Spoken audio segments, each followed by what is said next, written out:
동안 말씀을 통해서 성막은 무엇을 하는 것입니까? 라는 말씀으로 잠시 은혜를 받기를 원합니다.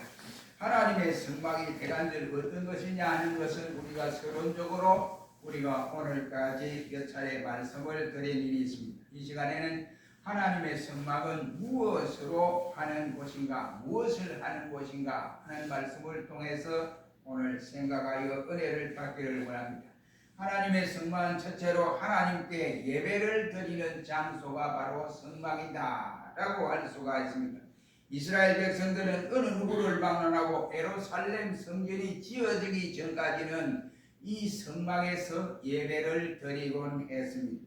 에덴 동산에서 하나님의 임재로서 시작된 이와 같은 성막 운동은, 출발하는 교회 운동은 에덴 동산을 거쳐서 노아 방주 교회를 거쳐 또 그리고 광야 시대의 성막으로 이어지고 또 그 성막으로 이어진 그 성막 교회가 솔로몬 시대를 거쳐서 예루살렘 성전과 또 스룹바벨의 성전을 지은 성전과 그리고 헤롯이 지은 성전을 거쳐서 이와 같이 신약 시대에 이르러서 예수님께서 십자가에 달려 돌아가심으로써 죽었다가 부활승천하신 후에 오늘의 교회로까지 이와 같이 이어져 나가는 모습을 볼 수가 있습니다. 이 모습을 일러서 우리는 성막의 변천사라는 말로 말을 할 수가 있게 됩니다.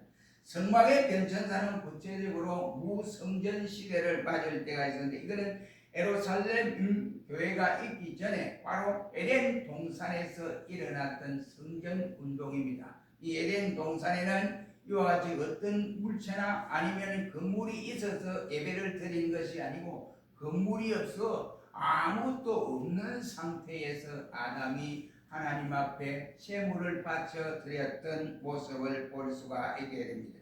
그래서 그곳에서 그들은 언제든지 하나님을 만날 수 있는 장소가 되어진 것이 에덴 동산이다 라고 할 수 있습니다. 그 상태를 이제 벗어나서 가죽옷 시대가 입혀지는데, 아담과 하와가 범죄하고 나서 부끄러움을 발견하고 가죽의 옷을 이제 입는다고 입었는데 가죽이 있으니까 저들이 무엇을 할 수가 있어야죠. 그래서 얼른 시급한 것이 나무잎을 만들어서 치마를 만들었는데 그 치마 만드는 것이 오래 갈 수가 없습니다. 그래서 하나님이 보시니까 참 답답하게 짝이 없습니다. 그래서 저들에게 가죽옷을 지어 입히셨다라고 했습니다. 그래서 가죽옷 시대를 맞게 됩니다. 이 가죽옷을 지어 입혔다는 것은 짐승을 잡아서 이와 같이 저들을 옷을 만들어 주었다는 말인데, 이 가죽은 짐승인데 곧 이 말은 장차 이 땅에 오실 예수 그리스도를 예표하고 있음을 말씀해 주는 말씀입니다. 그리고는 그때에 이와 같이 저들이 짐승을 잡았는데 그 짐승을 잡아서 예배를 드리다가 다시 그 시대가 돌단 시대로 이와 같이 넘어가게 됩니다. 이 돌단 시대는 아담과 하와가 무대뽀로 이와 같이 아무 장소에든지 이렇게 예배를 드린 것과는 전혀 다르게 돌단을 만들어서 하나님 앞에 예배를 드렸던 모습을 볼 수가 있게 됩니다. 그래서 이 돌단 시대라고 할 수 있습니다. 범죄함으로써 에덴 동산에 추방된 아담과 하와가 믿음이 그래도 있어서 돌단을 만들어 놓고 거기에 소와 양과 아니면 염소 그리고 이제 없는 가난한 상황에 있다고 한다면 이 비둘기를 잡아서라도 이와 같이 예배를 드리도록 하는 정신이 저에게 있어서 그들은 단을 쌓아놓고 거기다가 하나님 앞에 제물을 올려놓고 예배를 드렸던 일이 있습니다. 그 다음에 이 시대가 어디까지 실행이 되느냐? 야곱의 시대까지 계속되어 오다가 야곱 시대 이후에 성막 시대가 펼쳐지게 되는 모습을 봅니다. 야곱의 식구 70명이 애굽에서 출애굽을 해서 와야 되는데, 이 70명이 바로 요셉이 그 당시에 애굽의 총리가 되었으니까 자기의 가족 아버지로부터 모든 식구들을 애굽으로 불러들이는 그 시대라고 할 수 있습니다. 그들은 70명이 애굽으로 이주했다가 430년이 애굽에서 지난 다음에 저들이 출애굽을 하게 되고, 그때 출애굽을 한 그 백성의 숫자가 어린 아이와 여자를 제외한 나머지 200만 명이 출애굽을 하기에 이르렀다 했습니다.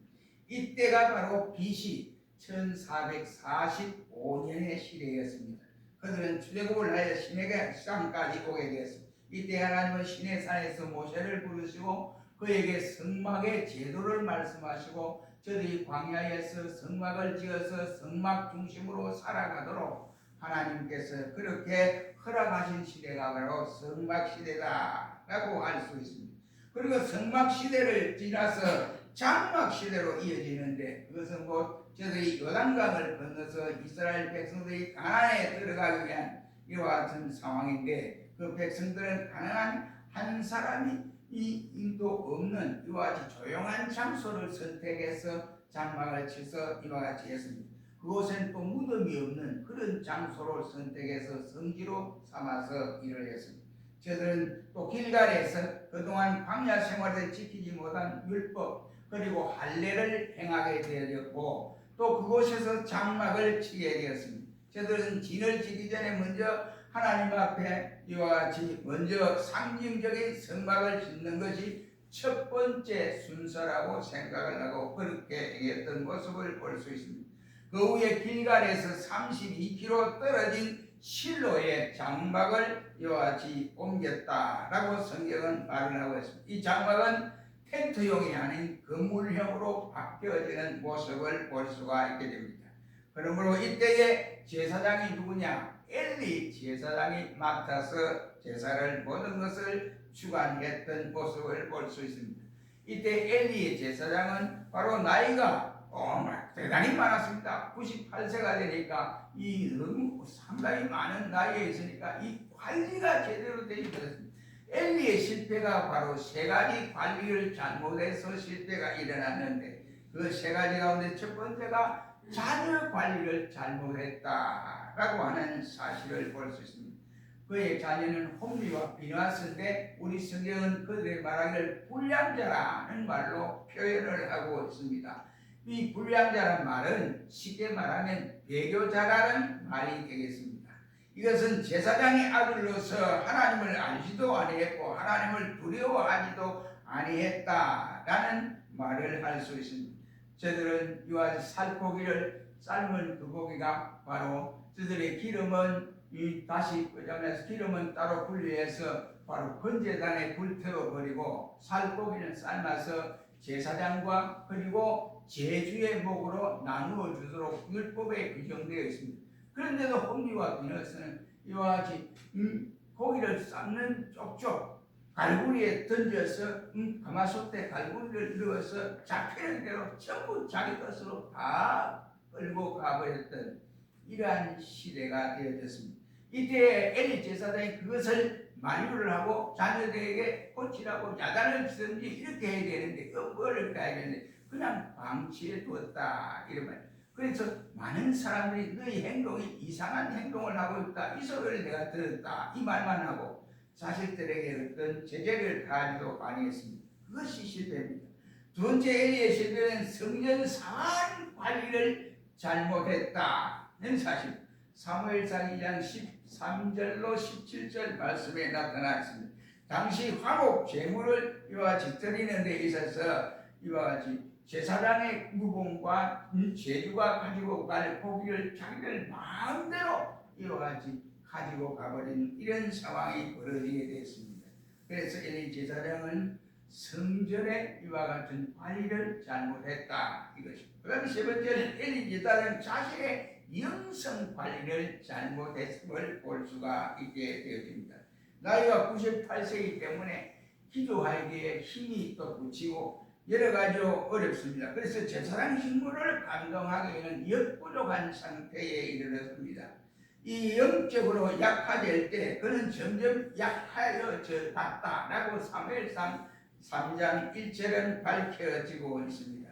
그러니까 두 아들마저 전쟁에 출전해서 전사해버리고 하나님의 법궤까지 뺏겨버렸다 이러한 소식을 엘리가 듣고 의자에 앉았다가 구부러져서 목이 부러져 죽게 되는 안타까운 실정이 일어났고 그의 큰 며느리는 아들을 낳다가 자식을 낳다가 아들을 낳았는데 아들을 낳았다라고 산모가 이야기하자마자 바로 그는 여호와의 영광이 떠났다는 이름으로 이가 봇이라는 이름을 지어서 가정이 몰락하는 이와 같은 안타까움을 당하게 되었습니다. 그러므로 지도자 한 사람이 어떠냐에 따라서 상황이 달라집니다. 그러므로 교회 지도자는 더욱더 하나님 앞에서 이와 같이 떳떳해야 한다. 이것을 우리에게 알려주고 있습니다. 그러므로 이때 엘리가 목이 불어 죽고 실로의 성막은 이제 껍데기만 남게 되는 이러한 형편에 놓여 있었습니다. 우리가 말하는 대로 신약시대도 들어와서 예수님이 없는 교회, 바로 제사장이 없는 교회나 예수님이 없는 교회, 똑같은 원리라고 할 수가 있습니다. 이런 결코 우리가 상상할 수 없는 상황이라고 말을 할 수 있습니다. 결코 그것은 교회일 수가 없습니다. 예수님이 안 계시는데 무슨 교회라고, 건물만 지었다고 해서 그게 교회일까요? 그렇지 아니하다라고 할 수 있습니다. 이제 그 시대가 떠나서 성전 시대가 다가오는데, 이 성전 시대는 하나님의 법궤를 이스라엘로부터 빼앗기고 나서 블레셋 사람들이 다곤의 신전에 그 법궤를 딱 갖다 놨는데 그 신전 저 구석대기에다가 처박아 놨습니다. 그러니까 한날 자고 보니까 이상하게 자기의 신, 다곤의 신이 목이 부러져 있고 막 바람 발대로 다리는 다리로 부러져 흩어져 있고 야단 번쩍을 났습니다. 아이고 우리 신이 누했다. 그래서 이스라엘의 이 법궤를 다시 이스라엘로 돌려보내는 것이 정당하다 하고 생각을 하고 저들이 게리하여 이스라엘로 돌려보내는 이와 같은 상황이 벌어지게 되었습니다.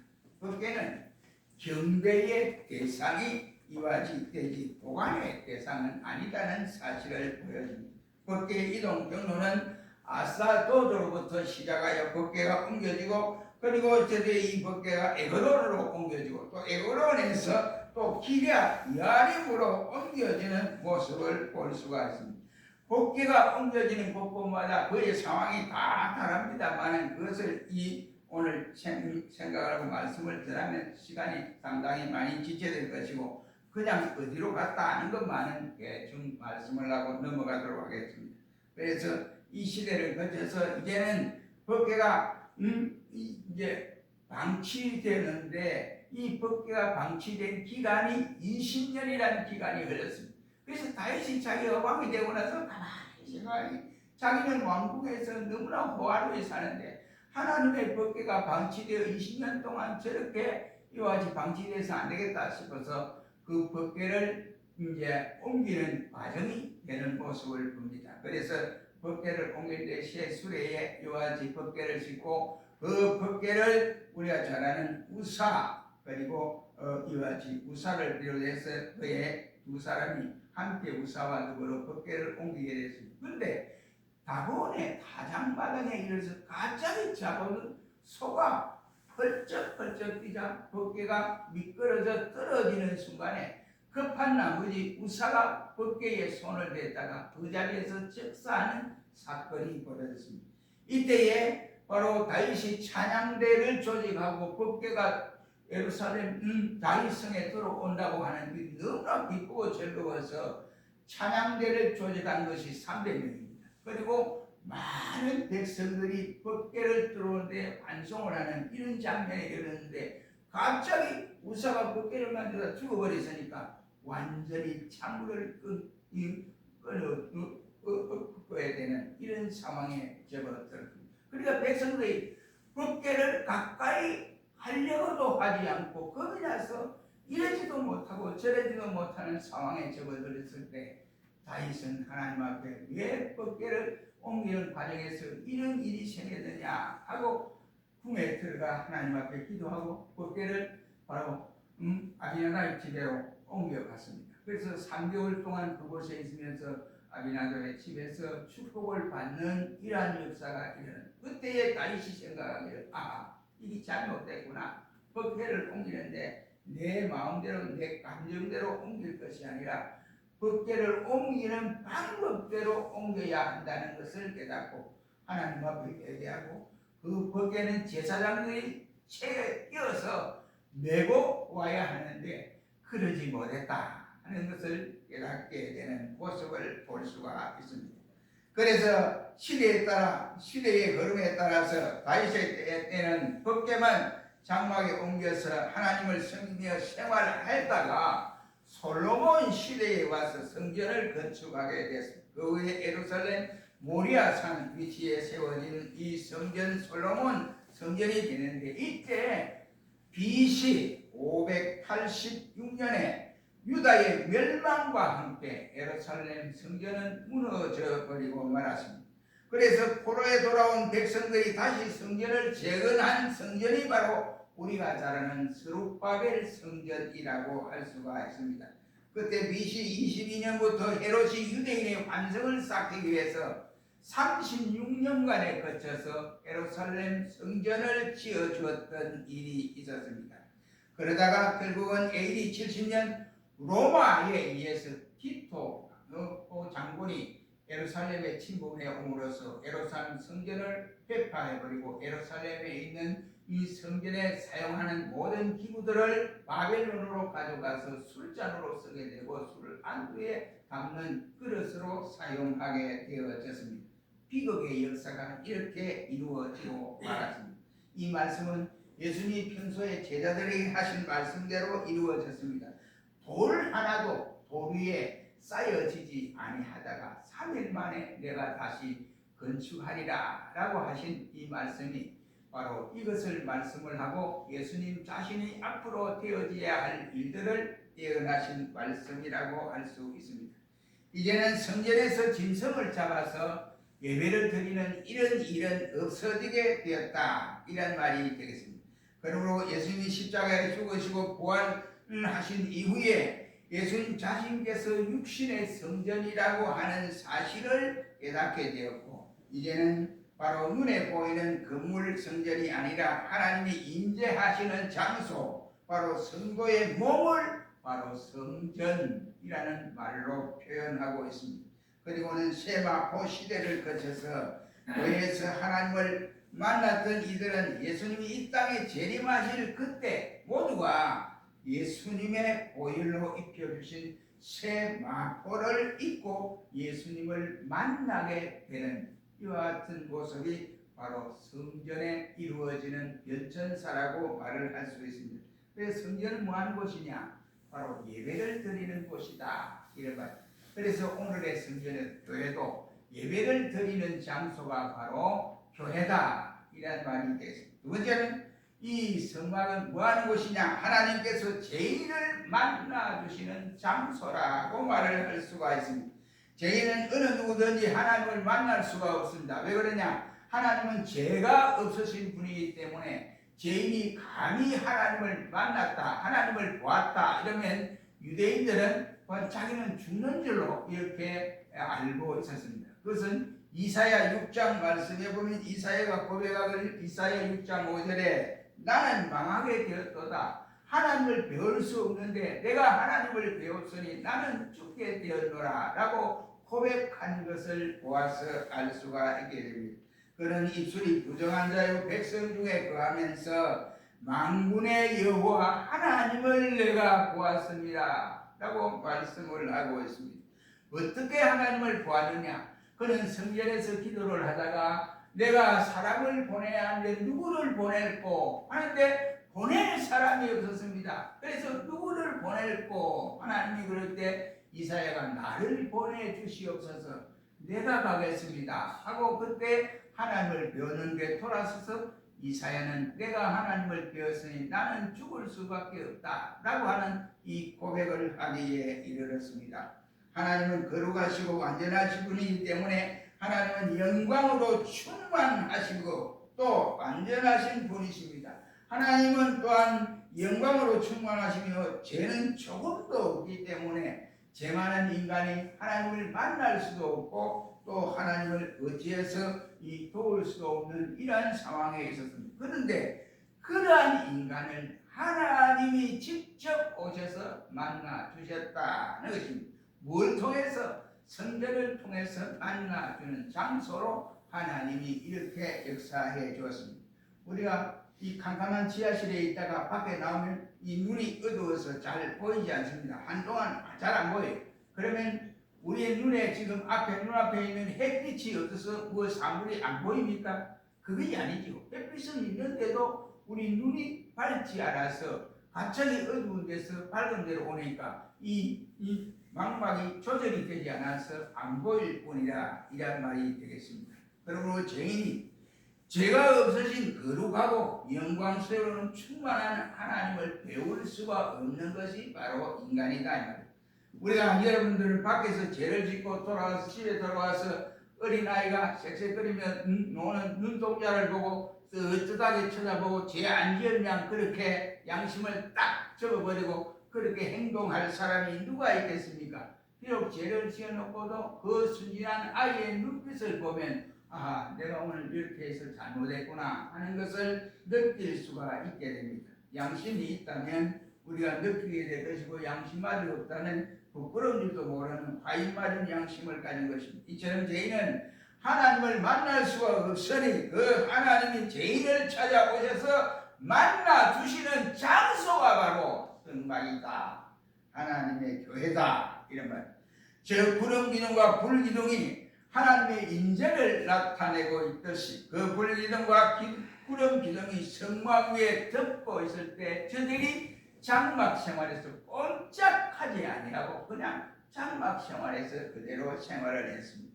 출애굽기 25장 20절 이하의 말씀에는 내가 거기서 너희와 만나주고 속죄 속이 곧 증거 위에 있는 두 그룹 사이에서 내가 이스라엘 자손을 위하여 내게 명한 모든 일을 내게 이르리라고 말씀을 하시고 있습니다. 이처럼 하나님이 인간을 만나 주시는 장소가 바로 성막이듯이 하나님이 만나 주시는 장소가 교회다. 이러면 또 이 성막은 죄를 범한 인생이 죄 용서받을 수 있는 장소가 바로 성막이라고 할 수 있습니다. 이스라엘 백성이 죄를 범했을 때에 저들이 이와 같이 흠이 없고 점이 없는 양을 가져와서 잡아서 하나님 앞에 제사장이 그 제주의 말을 듣고 어떤 죄를 지었습니다 하면 그 제주 그 말대로 듣고 양을 머리 위에 손을 얹고 제사장이 안수 기도를 하고 양을 잡고 소를 잡고 짐승을 잡아서 그 제주 대신에 제사장이 이와 같이 제사를 진례하게 되어졌습니다. 제사장은 양에게 안수하여 죄인의 죄를 양에게 모두 전가시킨다. 이란 의미가 담겨져 있습니다. 그 양이 누구냐? 장차 신약시대에 오실 예수 그리스도를 상징하고 있게 되었습니다. 여호와의 당신의 피를 받으소서 하고 제사장이 그 피 받은 대야를 가지고 번제단에 올라가서 번제단 뿔에 네 보통의 손에다가 그 피를 묻혀서 바르면서 그 제주가 이와 같이 잘못한 것을 이와 같이 일일이 하나님 앞에 이렇게 피를 묻히면서 짓고 했던 모습을 볼 수가 있게 됩니다. 제물을 잘못 선택하면 제사장이 잘못 선택하면 제주가 죽는 것이 아니라 제사장이 죽게 되는 겁니다. 그래서 제사장은 먼저 그 양을 잡거나 소를 잡거나 염소를 잡거나 비둘기를 잡을 때에 자세히 살펴봐요. 그래서 이 제물이 이와 같이 흠이 있는 것이냐 없는 것이냐를 잘 살펴서 흠이 없는 제물을 가지고 제사를 드리곤 했습니다. 흠이 있는 제물을 가지고 드리면 제주가 죽는 것이 아니라 제사장이 죽기 때문에 자기가 죽지 않으려면 바른 제사를 드려야 하기 때문에 그러한 것입니다. 그러므로 우리의 죄가 보이지 않으려도 우리 주님께서 보배로운 핏값으로 이와 같이 우리 죄를 말끔히 씻어주셨고 이사야가 말한 대로 우리의 죄를 등 위로 던져버렸다라고 했는데 예수님의 핏값으로 그렇게 되어졌으니 우리가 지은 죄는 예수 믿는 우리에게는 하나도 보이지 아니하고 없어지는 모습을 우리에게 말씀하고 있습니다. 그렇다면 죄인이 죄를 용서받을 수 있는 구약시대의 장소가 바로 성막이듯이 바로 예수님이 우리를 대신해서 죽으심으로 신약에서 그 핏값으로 우리 모두가 예수 믿는 성도는 죄가 없어진 은혜의 시대를 맞고 있음을 말씀을 하고 있습니다. 바울은 이에 대해서 사도행전 4장 12절에 다른 이로는 구원을 얻을 수 없나니 천하에 다른 이름으로 그 어떤 이름으로든지 구원을 받을 곳이 없다 라고 말씀을 해주셨고 디도서 3장 5절 말씀에는 우리를 구원하시되 우리의 행한 바 의로운 행위로 말미암지 아니하고 오직 그의 긍휼하심을 쫓아 중생의 시선과 성령의 새롭게 하심으로 하셨느니라 라고 말하면서 예수님의 피값으로 우리는 죄를 다 사해졌다 라고 선언하고 있습니다. 이 성막은 이스라엘이 이 성막을 중심으로 해서 살았다 하는 것을 볼 수가 있게 됩니다. 그러므로 성막이 이처럼 중요한 것은 저들의 생활의 변전사라든지 아니면 성막을 통해서 생각하건대 저들의 모든 모습이 성막 중심으로 생활했는데 그 성막이 광야에서 지어졌지만 그 성막의 길이가 45m나 엄청난 길이가 되고 그 넓이가 22.5m가 되고 그뒤 직방향, 직사각형으로 이루어졌던 곳이라고 할 수 있습니다. 이스라엘 12지파는 이 성막을 중심으로 해서 네 군데로 나눠서 동쪽, 서쪽, 남쪽으로 세 지파씩 도합 12지파가 성막을 중심으로 해서 저들의 출입문을 성막을 바라보는 쪽으로 출입문을 만들고 그렇게 지어서 저들이 장소를 이와 같이 제공받았습니다. 그러면 저들이 왜 성막을 중심으로 해서 저들 장막에서 세 지파씩 해서 네 군데 동서남북으로 해서 장막을 중심으로 해서 왜 눈만 떠서 딱 나가면 딱 보이는 것이 다른 것이고 성막이 딱 보이도록 되어 있습니다. 왜 그렇습니까? 저는 성막 중심으로 생활해라 하는 말씀을 이와 같이 하고 있는 것입니다. 이는 곧 우리 신자들이 우리가 교회 중심으로 생활을 해야 한다. 이것을 예표하는 내용이라고 할 수 있습니다.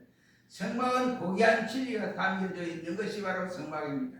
이스라엘 12지파는 성막을 등지고는 절대로 살아갈 수가 없습니다. 신자가 교회를 등지고는 절대로 바른 신앙생활을 할 수 없다고 하는 진리를 우리에게 말씀해 주고 있습니다.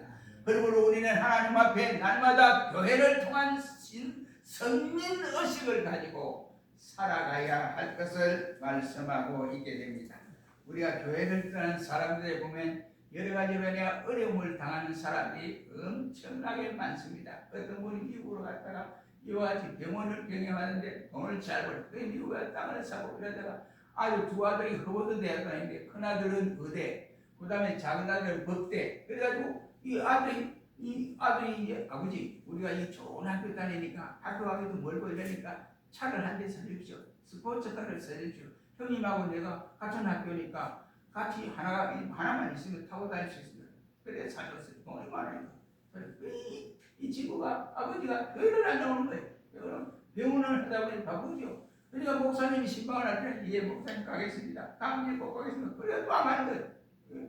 그래가지고 그러다 돈 버는데 바쁘다가 결국은 두 아들이 스폰서카를 타고 고속도로를 달리다가 세게 달린 거예요. 그러니까 이 차가 전복되게 큰 아들이 그냥 그 자리에서 죽었습니다. 즉 사했습니다. 그러니까 의대 다니는 아들이 죽고 둘째 아들은 이 얼마나 세게 받았든지 아이가 공중으로 붕 떠가지고 처박혔는데 언론에 처박혀가지고 거꾸로 박혔는데 그만 그 자리에서 죽었어요. 이 두 아들이 죽었어요. 죽고 나서 장례식장에서 펑펑 울면서 하나님 내가 죄인입니다. 내가 두 아들 허버드대에 다니는 내 두 아들을 잃은 것은 내가 잘못해서 그렇습니다. 하나님 앞에 약속을 해놓고 내가 약속을 지키지 않아서 그랬습니다. 하나님 이제는 내가 정신을 차리겠습니다. 그래서 그가 회개를 하고 교회에 충성을 하여 지금은 장로직을 가지고 잘 충성을 하고 있는 모습을 볼 수 있습니다. 이런 경우는 청교도가 미국으로 건너가서 저들이 제일 먼저 한 것이 교회를 지었습니다. 그리고는 학교를 짓고 가정집을 지어서 저들이 생활한 결과 오늘의 미국이 전 세계를 관장하는 경찰로서 역할을 다하고 있지 않습니까? 우리나라 사람들은 웬일인지 교회만 옆에 들어오면 자꾸 겁을 내요. 그래가지고 교회 짓는다 이러면 막 민원을 내가지고 교회 못 짓고 이렇게 방해를 합니다. 왜 그렇습니까? 교회가 들어오면 땅값이 떨어진다는 거예요.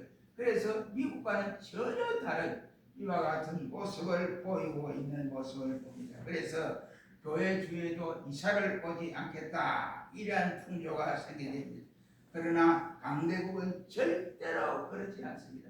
그렇게 되니까 우리나라는 어떻게 되냐, 항상 강대국의 입에서 벗어날 일이 없는 그러한 나라가 되어져 버리고 말았습니다. 그렇다면 교회는 바로 인생 중심이 되어야 되는 것이 아니라 하나님 중심으로 사람들이 이어져야 된다는 사실을 우리에게 말씀해주고, 예수 그리스도를 통해서 선민의식으로 살아갈 때 축복받는 가정, 축복받는 교회, 축복받는 나라가 되어진다는 사실입니다.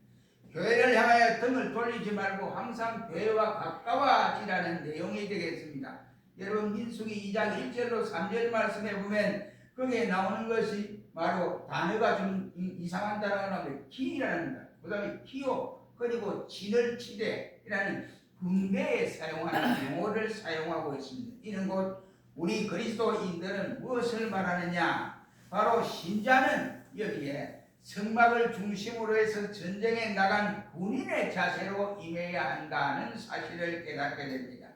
우리 그리스도인은 그의 생활이 십자가 아래에서 전투 생활입니다. 영전 생활입니다.